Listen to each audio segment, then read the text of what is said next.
We have before us the opportunity to forge for ourselves and for future generations a new world order, a world where the rule of law, not the law of the jungle, governs the conduct of nations. There is a chance the President of the United States to use this disaster to carry out a new world order.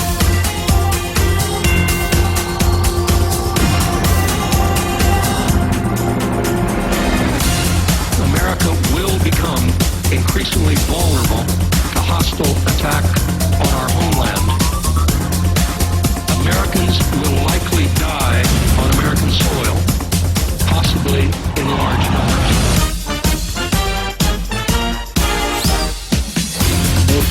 A new world order. A new world order can emerge.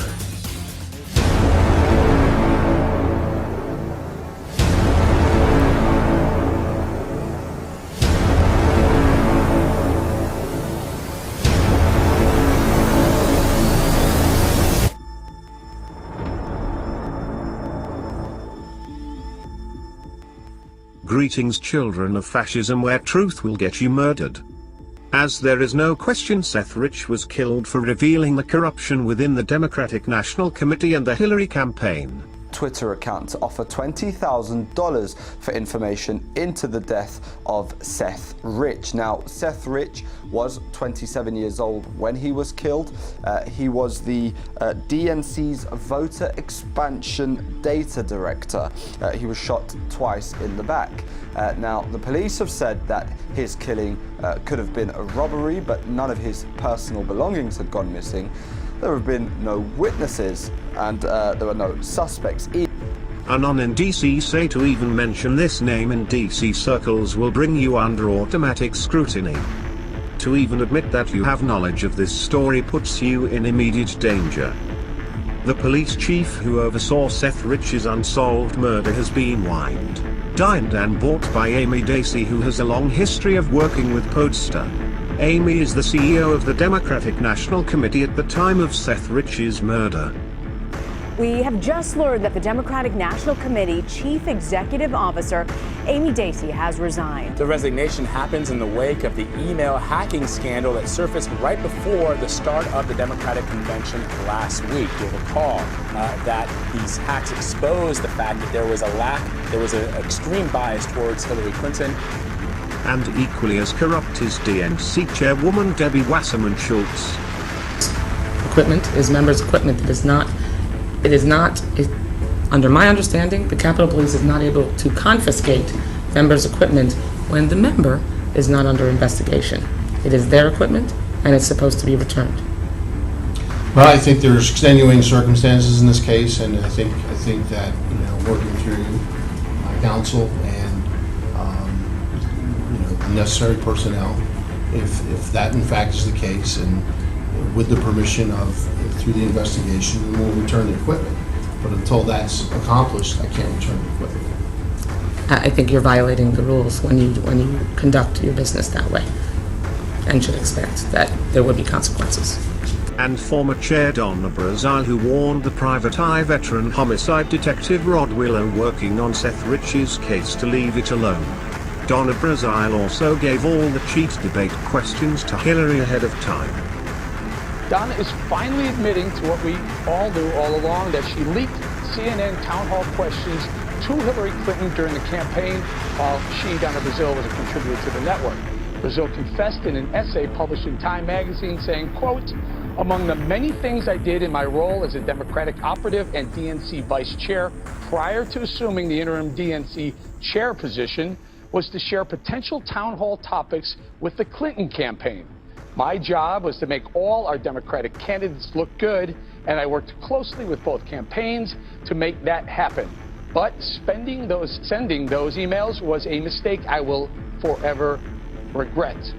Podesta saying he wanted to make an example of the leaker is a huge smoking gun. The police chief, Kathy Lehner, sits on the Washington Police Foundation board alongside Heather Podesta.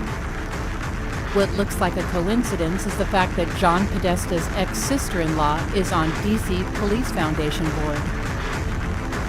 Hillary Clinton campaign chairman John Podesta's ex-sister-in-law Heather Podesta serves on the board of the Washington, D.C. Police Foundation. Heather Podesta serves on the board alongside recent Metropolitan Police Chief Kathy Lanier, who served as chief when DNC staffer and widely reported WikiLeaks source Seth Rich was murdered in July 2016. Rich was gunned down in D.C. 12 days before WikiLeaks release. Rich was not murdered by gunshot, however, but by negligence in the hospital thereafter. Leos or law enforcement officers swarmed in 8 hours after Seth Rich was stabilized, and then Seth Rich died. A bogus report was then filed that he died 2 hours after reaching the hospital, which attending doctors denied. At the time of death, no code was called, no attempt to resuscitate. Is such Gestapo law enforcement surprising when people like Hillary Clinton have threatened drone striking Assange for transparency in government? Fellow hacker Kim.com has made written testimony about his relationship, divulging Seth Rich absolutely was behind DNC corruption. WikiLeaks drops, which is why he is no longer. Seth Rich is one of 33 whistleblowers, and all sided against the Clintons that have unexplainable deaths which were left uninvestigated.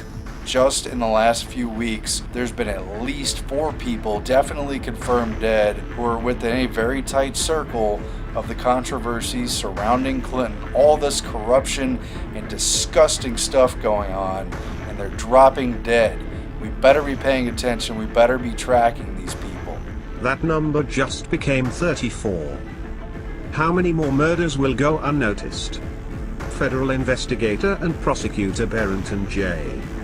Wisenant Jr. investigating a mail theft case involving DNC voter fraud and works in other DNC voter fraud visa and passport cases.